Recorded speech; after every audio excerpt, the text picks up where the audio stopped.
తెలంగాణ దళిత హక్కుల పోరాట సమితి రాష్ట్ర సమితి పిలుపు మేరకు హన్మకొండ జిల్లా కమిటీ ఆధ్వర్యంలో ఈరోజు కలెక్టర్ గారికి వినతి పత్రం ఇవ్వడం జరిగింది.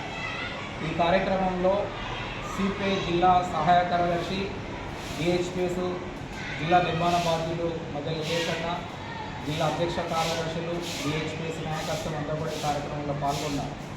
ముఖ్యంగా గత బీఆర్ఎస్ ప్రభుత్వం దళిత బంధు పేరు మీద దళిత సంక్షేమాన్ని పూర్తిగా విస్మరించింది.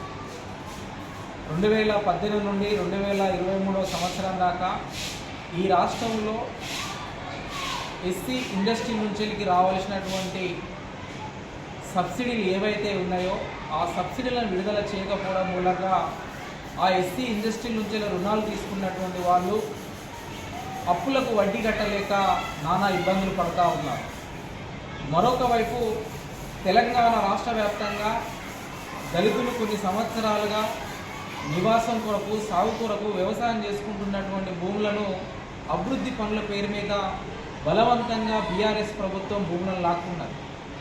ప్రభుత్వ భూముల్లో నివాస స్థలాల కొరకు నివాసం వేసుకొని ఉంటున్నటువంటి దళితులకు తక్షణమే రాష్ట్ర వ్యాప్తంగా ఇండ్ల పట్టాలు ఇవ్వాలని చెప్పేసి దళిత హక్కుల పోరాట సమితిగా మేము తెలంగాణ రాష్ట్ర ప్రభుత్వాన్ని కోరుతా ఉన్నాం.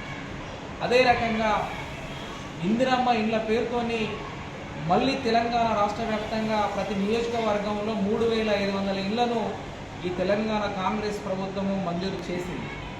ప్రతి నియోజకవర్గంలో అత్యధికంగా దళితులకే ఆ ఇందిరమ్మ ఇళ్లను మంజూరు చేయాలని చెప్పేసి కూడా మేము రాష్ట్ర ప్రభుత్వాన్ని విజ్ఞప్తి చేస్తూ ఉన్నాం.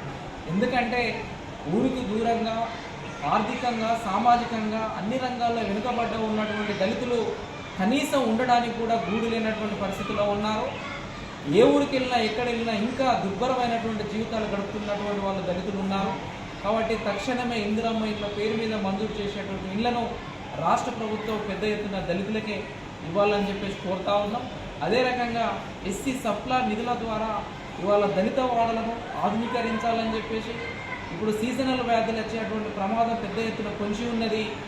రాష్ట్ర ప్రభుత్వం యుద్ధ ప్రతిపాదికంగా దళిత వాడలు, దళిత గాలిలో, దళిత బస్తీలలో మౌలికమైనటువంటి సదుపాయాలకు ఎక్కువ ప్రాధాన్యత ఇవ్వాలని చెప్పేసి కూడా మేము విజ్ఞప్తి చేస్తూ ఉన్నాం.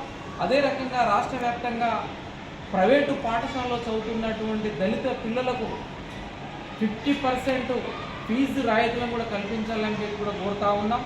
ప్రాథమిక ఆరోగ్య కేంద్రాలు, ప్రభుత్వ పాఠశాలలో ఉన్నటువంటి సమస్యలన్నిటి కూడా పరిష్కరించాలని కూడా కోరుతా ఉన్నాం. అదే రకంగా అంబేద్కర్ దళిత బంధువు పేరు మీద రాష్ట్ర ప్రభుత్వం స్కీమ్ తీసుకురాబోతూ ఉన్నది.